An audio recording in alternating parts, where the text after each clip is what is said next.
adalah yang memutus diskon penahanan kalau saya nggak salah Joko Chandra dan Pinangki ya kalau saya nggak salah gitu kan. Intinya ada beberapa track record yang kita pelajari lah seperti itu. Dari situ kita berusaha realistis tanpa menghilangkan optimisme dan doa serta beriring dengan usaha seperti itu.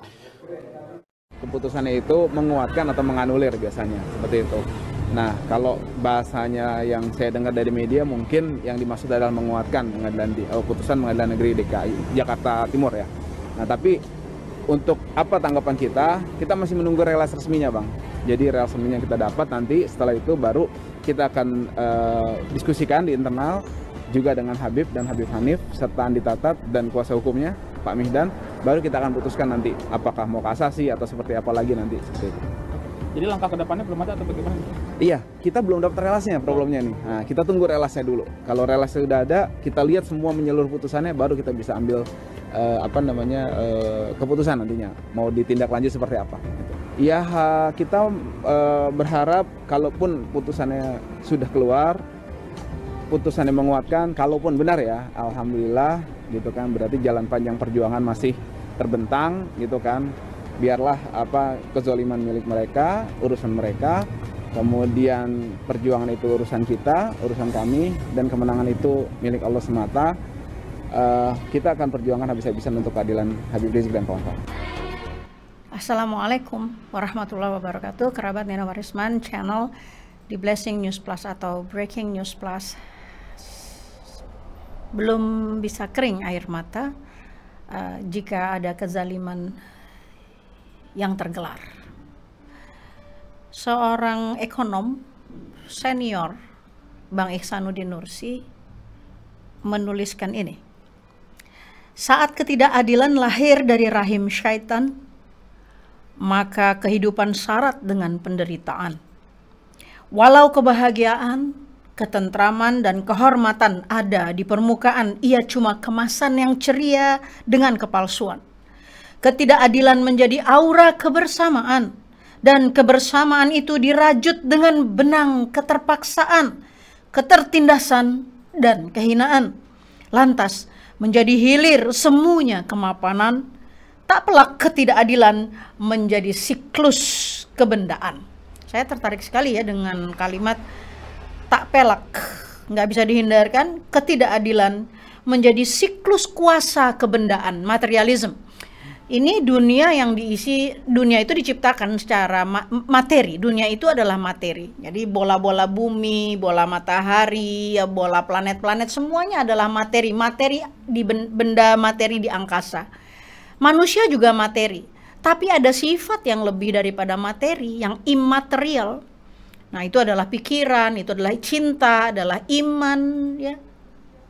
Dan ketika itu nggak dihargai sama sekali. Kejujuran nggak ada harganya, ya, kerja keras nggak ada harganya, kesetiaan nggak ada harganya, kebenaran disia-sia, maka memang kita tinggal menunggu barangkali ya satu sikap yang dianut juga oleh para tim kuasa atau tim advokasi ya, yang tenang dari Habib Rizik Syihab.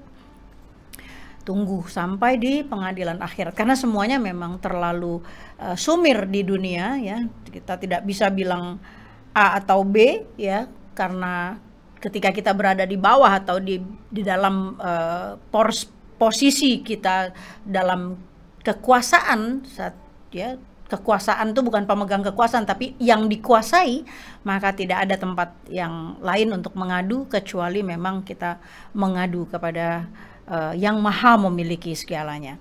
Jadi hakim yang menolak banding Habib Rizik Syihab, nah ini ternyata jadi isu juga ya, karena jadi pengen tahu masyarakat, benar nggak, siapa sih gitu loh yang menjadi kaki-kaki atau tangan-tangan kezaliman yang terjadi. Kan kezaliman itu kan sesuatu yang tidak pada tempatnya. Kalau Habib Rizik Syihab kan kalau pada tempatnya maka beliau harus bebas, kan gitu. Tapi karena Habib Rizik Syihab itu kembali dikriminalisasi dan kemudian mendapatkan ketidakadilan ya, tidak pada tempatnya, maka Situlah kita katakan kezaliman. Nah, siapa yang menjadi ujung tombak kezaliman itu gitu. Jadi kan orang pengen tahu karena pasti adalah putusan. Nah, di balik putusan itu tentu ada yang memutuskan atau merembukkan orang jadi pengen tahu, dan akhirnya kita jadi tahu juga ya. Kasus Habib Rizik Syihab itu disangkakan untuk melanggar prokes, denda dibayar, vonisnya 4 tahun, bandingnya ditolak, dan hak politiknya dicabut. Tapi kalau untuk Joko Chandra yang jelas-jelas ya sebagai seorang koruptor, 11 tahun buron. Bayangkan, 11 tahun buron nggak ketemu. Nggak bisa ada kerjasama kah di antara negeri ini dengan negara-negara lain, tapi pokoknya mungkin ngumpetnya pinter banget. Jadi 11 tahun buron, kerugian negara 500 miliar, diskon vonisnya 3,5 tahun, dan bisa aja jadi duta korupsi katanya nih ya. Dan kalau sempat dibully bisa aja hukuman diperingan. Ini ada sindiran ya dari masyarakat di medsos ya yang saya kutip di sini. Tapi saya kepengen kita melihat atau mengenal lah ya, paling tidak ada tokoh-tokoh di balik keputusan yang diambil ya. Kalau kezaliman itu berupa sebuah keputusan, maka di balik keputusan itu pasti ada tokoh-tokoh yang mungkin baik kita kenal ya. Pengadilan Tinggi Jakarta, Majelis Hakim Banding Rumah Sakit Umi, yang pertama adalah Muhammad Yusuf SH.M.Hum. Ya, kita berkenalan nih ya dengan nomor induknya ya, itu sebagaimana tertera. Lahirnya Bandung 18 Oktober 1955. Oh, berarti lebih tua dari saya jauh ya. Saya 64. Oke. Kemudian ya, Pengadilan Tinggi Jakarta Majelis Hakim Banding Haryono SH.M.H. Ini ada Haryono ya. Yang kedua ya. NIP-nya sekian-sekian, lahir di Malang 18 Agustus tahun 1960. Ini lebih dekat ya dengan usia saya ya. Pembina utama, golongannya pembina utama juga ya. Ini ada HP-nya, ada emailnya juga ya, ini Pak Haryono. Dan kemudian Pengadilan Tinggi Jakarta Majelis Hakim Banding Rumah Sakit Umi, Indah Sulistiowati ya, perempuan, SH.M.H. ya. Juga punya NIP-nya, punya di Lumajang. Oh, Lumajang ya. Lumajang tuh Jawa Timur ya. 17 Juli 1957. NIK-nya tertera, golongannya pembina utama, dan emailnya jelas ada ya. Jadi ini 3 hakim yang berada di balik keputusan dari Pengadilan Tinggi Jakarta yang menolak banding Habib Rizik Syihab. Jadi banding itu menguatkan keputusan yang sebelumnya ya, keputusan dari Pengadilan Negeri. Ya, oke, kita sudah tahu ya, sudah berkenalan dengan mereka. Kita baca beritanya sekarang ya, bahwa Habib Rizik Syihab batal bebas. Nasir Jamil mengatakan ada kesan kuat hakim diintervensi oleh kekuasaan. Ya, ini apa namanya, tadi kita bilang mungkin ada tangan-tangan lain ya yang membuat tadi puisinya Bang Ihsanuddin Nursi mengatakan akhirnya kita menjadi dikuasai oleh materi kekuasaan itu. Jadi sampai ke hilir ya istilahnya. Kita lihat dulu sejenak ya, Rudi Dede mungkin bisa menayangkan sebuah video pendek ya, tapi menarik. Silahkan Dek, udah silahkan, langsung aja karena pendek videonya.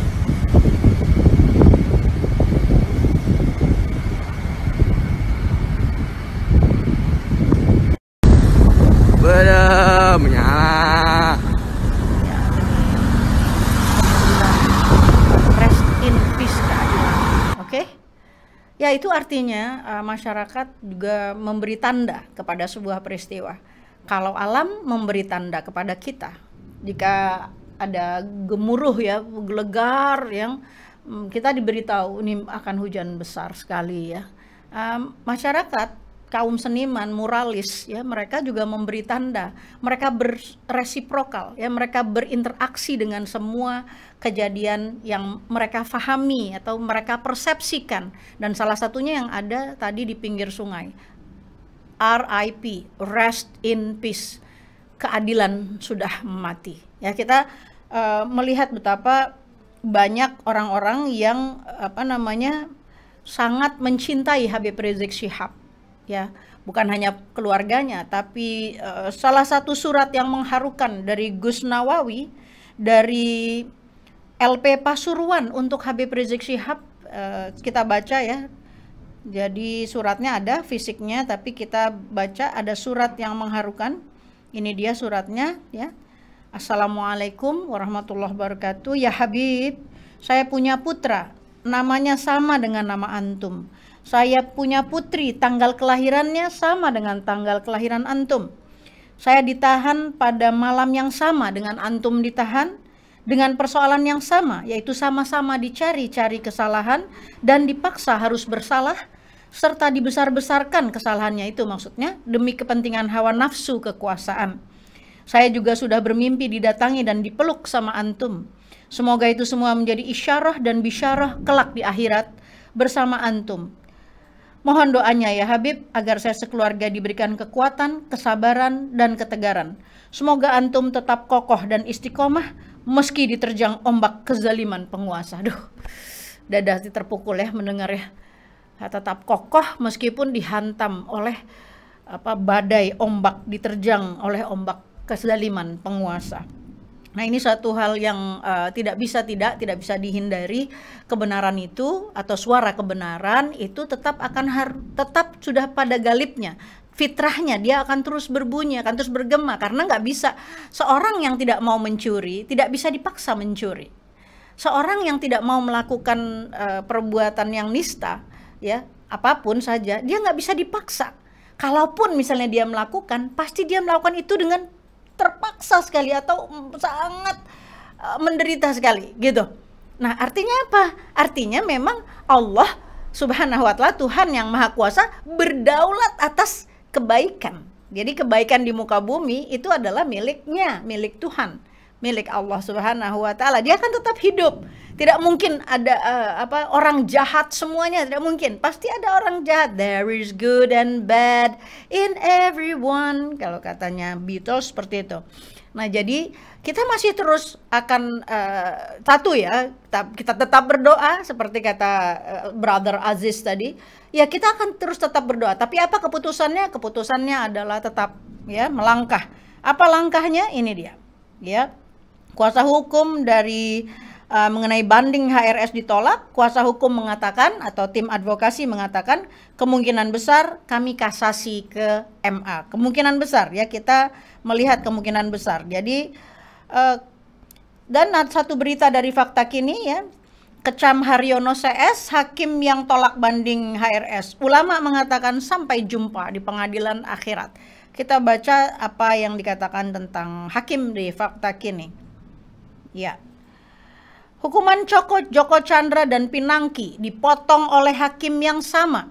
Jadi maksudnya tadi ya, Pak Haryono, kemudian namanya bagus sekali ya, Muhammad Yusuf ya, seperti pasti orang tuanya Pak Hakim Muhammad Yusuf berharap anaknya ganteng dan soleh ya, dan menjadi kalau dibilang Nabi Yusuf itu kisahnya paling dramatik ya, kisah yang paling ajaib ya di dalam Al-Quran. Nah, pastilah ada harapan orang tuanya untuk menamai putranya rupa yang gagah dan juga akhlak yang mulia ya, pasti orang tuanya berkeinginan seperti itu. Nah, Hilmi Firdausi mengatakan hukuman Joko Chandra dan Pinangki dipotong oleh hakim yang sama, namun tidak untuk Habibana. Koruptor kelas kakap dan jaksa penerima suap ternyata lebih ringan dosanya dibanding seorang ulama yang berkata, saya sehat. Sedih ya saya, bacanya aja sedih. Sudahlah, inilah potret hukum negeri kita. Sampai jumpa di pengadilan akhirat. Sedih ya bacanya. Pengadilan Tinggi DKI Jakarta menolak permohonan banding Habib Rizik Syihab. Hasilnya, Habib Rizik tetap divonis 4 tahun penjara terkait kasus suap Rumah Sakit Umi Bogor.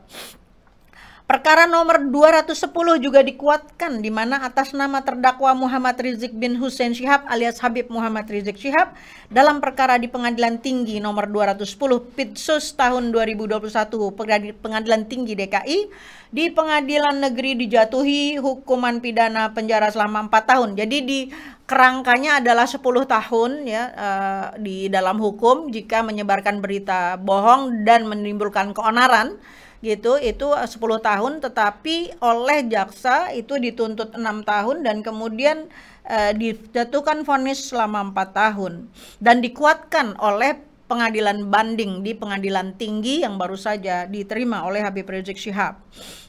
Nah, selain Habib Rizik, Pengadilan Tinggi DKI menguatkan vonis menantu Habib Rizik Hanif Alatas dan Dirut Rumah Sakit Umi Andi Tatat, keduanya juga tetap divonis 1 tahun penjara. Sementara kita tahu ada tuntutan pidana dari JPU ya, itu malah diterima ya. Jadi ini ada sesuatu yang sangat berasap ya, ada sesuatu yang sangat gelap ya di dalam sana. Itu sangat aneh ya, janggal. Usai sidang, masyarakat langsung mengecam majelis hakim yang menolak banding Habib Rizik Syihab dalam kasus Rumah Sakit Umi, yaitu Haryono, M. Yusuf, dan Indah Sulistyowati. Saya ingin sekali mengomentari karena ada wanita ya. Pastilah dia juga seorang ibu, dan biasanya perempuan itu punya hati yang lebih halus. Mudah sekali untuk perempuan itu melihat kezaliman ya. Kalau melihat kezaliman itu hatinya berperan sangat mengherankan juga ketika seorang hakim perempuan tidak bisa mempengaruhi hakim-hakim yang lain. Nah, makanya bisa jadi benar apa yang dikatakan ada tangan kekuasaan yang besar, entah dari mana. Tangan kekuasaan itu kan bisa dari mana-mana ya. Tapi yang jelas analisanya seperti itu ya, analisa banyak pihak. Nah, Haryono ternyata, ini dia ya, ternyatanya yang dijudulkan tadi bilang ternyata. Nah, ternyatanya apa? Ini ternyatanya Haryono merupakan majelis hakim kontroversial yang telah memotong hukuman Joko Chandra dalam kasus korupsi Bank Bali dan juga memotong hukuman Jaksa Pinangki dalam kasus korupsi dan suap fatwa MA. Nah, jadi tokoh yang sama, hakim yang sama ya. Begitu pula M. Yusuf ikut memotong hukuman Joko Chandra dalam kasus korupsi Bank Bali dan juga memotong hukuman Jaksa Pinangki dalam kasus korupsi dan suap ya, fatwa MA sama. Melalui akun resminya, Ustadz Hilmi Firdausi juga mengecam putusan janggal Pengadilan Tinggi DKI ini. Ia menyatakan memang beginilah buruknya penegakan hukum di Indonesia dan mengatakan sampai jumpa di pengadilan akhirat. Hukuman Joko Chandra dan Pinangki dipotong oleh hakim yang sama, namun tidak untuk Habibana. Koruptor kelas kakap dan jaksa penerima suap ternyata lebih ringan dosanya dibanding seorang ulama yang berkata saya sehat. Sudahlah, ini potret hukum di negeri kita, sampai jumpa di pengadilan akhirat, ujar Ustadz Hilmi, Senin 30 Agustus. Tadi yang saya bacakan rupanya itu adalah tulisan ya, unggahan dari Ustadz Hilmi. Baik, ada sebuah video dari perempuan juga ya, karena saya perempuan, saya menyoroti perempuan. Mungkin Rudi bisa tayangkan ya, alangkah memang dunia ini ya. Ada perempuan, dulu ada saya bukan tesis tapi skripsi saya itu adalah tentang Madam Thatcher. Jadi waktu saya masih kuliah dulu, saya memilih untuk seorang perempuan yang bertangan besi, namanya Madam Thatcher. Di situ dilakukan oleh Renaud, ada seorang gitaris Prancis ya, dia mengatakan dia juga yang menyebabkan genocide ya, dia menyetujui genocide terhadap satu masyarakat, dia bertangan besi. Jadi perempuan itu bisa jadi dibalik apa yang seharusnya fitrah kelembutan ternyata juga bisa jadi tidak seperti itu. Ini tapi saya tidak mengatakan si A atau si B, saya mengatakan secara umum dalam sejarah kemanusiaan selalu ada perempuan-perempuan yang